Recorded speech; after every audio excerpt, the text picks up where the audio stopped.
Hello there and welcome to Concept Hunter, and if you don't mind, I want to get up close and talk to you right there. Welcome to episode 50 of Concept Hunter. I've been doing this for over a year. Hi, my name is KOKOStern, and in Concept Hunter, I go around the web and find interesting games and show you their cool concepts and talk about them a little bit from a game design perspective, and I've been doing this for over a year. That's such a long amount of time. I just can't... Wow, I started this a year ago. That's mind-boggling, and what a better occasion than episode 50 to showcase my game this time. My first ever game, in case you don't know. The Global Game Jam happened on this weekend on the 24th and 25th and 26th of January 2014, and I participated in it and had the wonderful chance to work with a great group of people and make a game. And that's what I want to show you today. The game is called Gophermageddon, and we're gonna get started with it right away. But before we do, I have to mention something. This is the best game ever made, okay? I am not biased in any way because I made it. It's just the best game ever made. So when I say that it's really good, it's just because it's really good, not because I'm biased in any way. Because I made it. So... this is a Global Game Jam game, which means it was made in less than 48 hours. It's actually less than 36 hours because sleep, and it is not complete in any way. And this Concept Hunter specifically is going to take a very different turn than what we normally do because there isn't too much to talk about it. But what I want to do is actually show the game. I mean, I want to show you the game, talk a little bit about where we came from and how we began to think about it, and what were our future plans, or what we wanted to have in the game but clearly did not make it because you have a very constrained time frame. So, first things first, let's take a look at the game itself. So this is the first screen, which is an attempt of us to explain how the game works. It doesn't work very well because the game is kind of complicated to get in your head. Once it is in your head, it's very easy to understand, but it takes a while. So let's just read it. Pick a corner, okay? You have Q, Z, M, and my face is hiding P. Pick a corner, tap once to jump. It's supposed to work on tablets and whatnot. Tap once to jump, tap in air to burrow. So it is a one-button game, okay? Each player, it's a multiplayer game. Each player has one button, or one area where you can tap. In case on the computer, one keyboard key, so it's M, Z, Q, and P. If you are on the ground, you jump, and if you're in air, you burrow down into the planet that you can see in the background here. Gophermageddon on timer. It's gophers, they burrow, and it's Armageddon because the wave is coming to kill all of them. On the timer, when the timer reaches 0, Gophermageddon will come. Gems will change your color, so each player has a color at all times. Last to burrow sets the safe color. So you want to be the last gopher to burrow, because that will be the safe color that the wave comes in, and you will be safe and not die.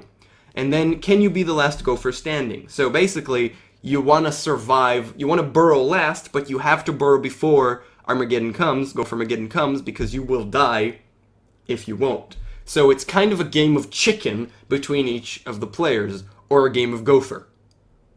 Funny. Okay. So I'm gonna press once, and it's gonna move us to the actual scene of the game, and you can see that the art is freaking phenomenal. It is so pretty. Look at it. It's a gopher, and it's cute, and he has a spacesuit. Okay, let's move forward. So this is a multiplayer game. I am one person, so I'm going to play 2 players. I'm going to click these, or I could just click M, and you're gonna get a color. I could click Q as well. This is blue. I'm not gonna press P because P is my face is over P, so whatever. We have Q, Z, and M. So once I press play, okay, once I press here in the middle, we'll see 3 gophers running around, and then the music will also come in. So again, if I'm on the ground, I can jump up. I'm just gonna, you know what, I'm just gonna move Z. 2 of them are not really gonna move. M, as you can see, I can jump with him. And when I go over these gems, I basically change my color. And then if I'm in air, which I just did, if I'm in air, I will actually burrow, okay? And Q was the last to burrow. Q was the last to burrow in the color blue. So the wave was blue, and anyone who wasn't blue died. Okay? I hope that was kind of clear. We're going to do this again. because it is a kind of hard game to understand right off the bat. So everybody's running around, and you want to be the last to burrow. Okay, the timer, when it reaches 0, you'll die. If everybody burrows, the timer will also end faster. So if both Z and M burrow at the end, now Q will die, and both of them burrowed, I hope in time, so both of them are still alive. Yes, both of them are still alive. You can see that there are 2 of them. They both burrowed before the timer and at the same color. So if I burrow as Z, if I burrow as M, the wave will be green and Z will survive. So as M, I want to go to the blue gem, change my color to blue, and only then burrow. The wave will be blue, M will survive, and Z will die because its color was green and not blue. I hope that got the idea across. I hope I managed to do it. And that's pretty much the game. That's what we managed to do. Okay? That sounds pretty damn simple. And it's a small little game. The thing is that it totally works. And it works on 2 levels. First, the technical level, which is something very, very big because you had less than 48 hours to do it. And the fact that it works technically is awesome and amazing, and I'm super happy about it. The second place where it works is gameplay-wise. If you have 4 people on one keyboard, which is not the most comfortable thing in the world, but yeah. If you have 4 people and you play it, it's fun. It's a game of chicken, and everybody's like, and you're trying to get a different color than everybody else. It works. It actually works.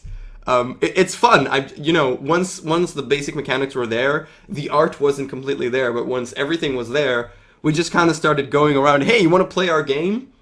And people came over and played it, and it was fun. And it's, no, another, come on, I didn't win, you won, I want to play another. It takes them 2 games till they understand how it is played, but once they get it, they want to play more, because it's fun. It's actually fun, and I'm really, really happy about that. Okay? We initially started, the theme, okay, so let's talk a little bit about Global Game Jam, and I'm actually going to put my face on. The theme of the Global Game Jam was, I can't even completely remember the exact sentence, but you see things we don't see things as they are, we see things as we are. That's exactly the sentence, I believe. We don't see things as they are, we see things as we are. That was the theme. This game kind of has nothing to do with the theme, but we can kind of push it in. The things that we thought about was with 2 players. Everybody knew that we wanted to make a multiplayer game. Okay, that was one of the diversifiers. You actually have diversifiers, which is extra constraints other than the theme that you don't have to, but you can put on your game. And one of the diversifiers were the game has a local multiplayer, and we really wanted to make a multiplayer game because I love multiplayer games, and so we did. We thought about 2 players that see the world differently and need to tell each other what to do. We originally thought about that, and then we thought about swapping them, swapping their positions or things like that, maybe have different colors, and then we kind of got into a runner with different colors, and eventually we reached Gophermageddon. By the way, I thought about the name, and I'm really proud of it. It's dumb as hell. I'm really proud of the name Gophermageddon. So that was the original thought behind this. And we knew that we wanted to make a world, a round globe. Again, it's a round globe that you just run around. We knew that this is what we wanted to make, but we weren't entirely sure we weren't entirely sure of the proper mechanics. We knew there were going to be colors. We thought about pickups, we thought about power-ups, we thought about, speed you up, slow you down, Mario Kart kind of things where you put a banana peel and somebody slips over, all kinds of things like that. But we knew we wanted to make a globe, and since we were so limited on time, we just started building it. We started building the Gopher, the player running around, the runner, basically. We built the globe, we started building all these things, and the game design kind of took over. Once we needed to decide something, we decided it. How the wave exactly works, it goes around, it kills everyone on the color, and the game design just kind of developed as we built the game, program-wise, okay, code. Once we wrote the code, we needed to decide something, we did it. It was a really, really intense experience that we kept on iterating and thinking about and doing things, and there were a lot of debates because we had to make it work in terms of gameplay. We didn't really know how how it'll work in terms of, what's your incentive? What's the runner's incentive to burrow last? Okay, and that came into being as we kept on thinking about it, that the color of the wave is going to be the color of the last gopher who burrows. So basically, burrowing last is your main incentive, but if you burrow before last, you might still be safe, depending on the color of the last gopher.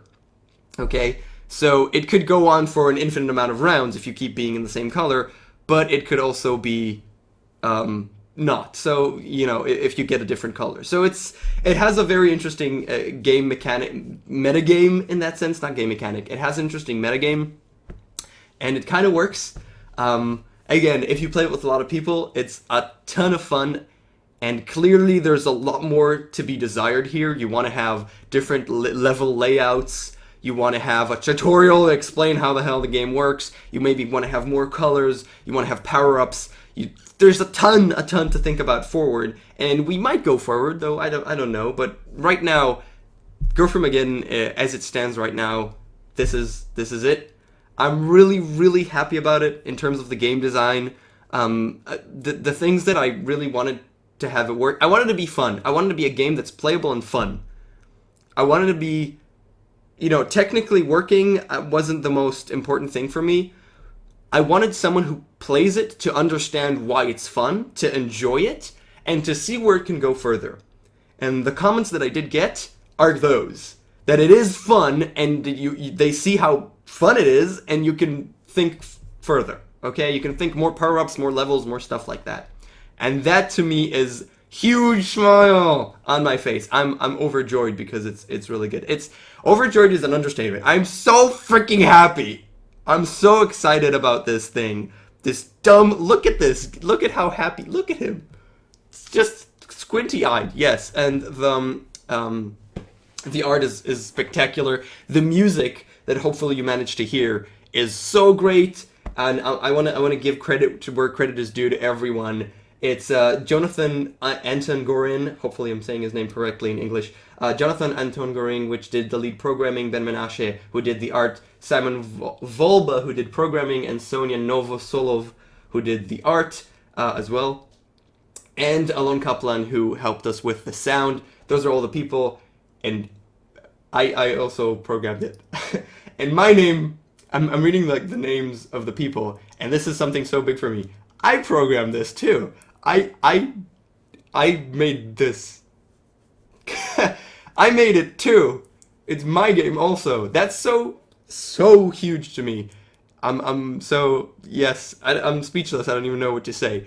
So that's Concept Hunter, showing you a cool concept about runners around a globe with colors and burrowing and waves, and I think it's pretty unique. I think it's pretty interesting and done well. From a very unbiased perspective. Again, best game ever, right? I'm super happy.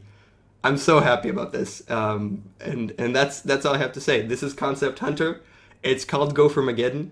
There is a link at the bottom which directs directly. There's a link directly to my website where you can play this. It works on the web. You can play this. Get a couple of friends. Get your mom. Get your dad. Get your brothers. Get your sisters. Or get just friends, and you could play this with 4 players, and you'll see that this is actually fun. I think it's actually fun to play a couple of rounds with your friends. I may be biased, maybe, but I think it's a really great game. God, that's terrible. And yeah, that's it. I'm done. This is Concept Hunter number 50. I've been doing this for over a year. I do not intend to stop whatsoever. I never thought that I'll grow big and be and have thousands and thousands of views and subscribers. I don't, which is fine. I never thought I'll get there. I just do these because if there's 10 budding designers, including myself, that learn from this, and I'm learning a ton from doing these and analyzing things, then it's worth it. Then it's totally worth it. I really hope that anyone who's watching these enjoys it quite a lot. And I would love to have your comments for whatsoever. Sometimes there are comments, sometimes there aren't. And here's to 50 more, right? Another full year of doing these. Go play Gophermageddon!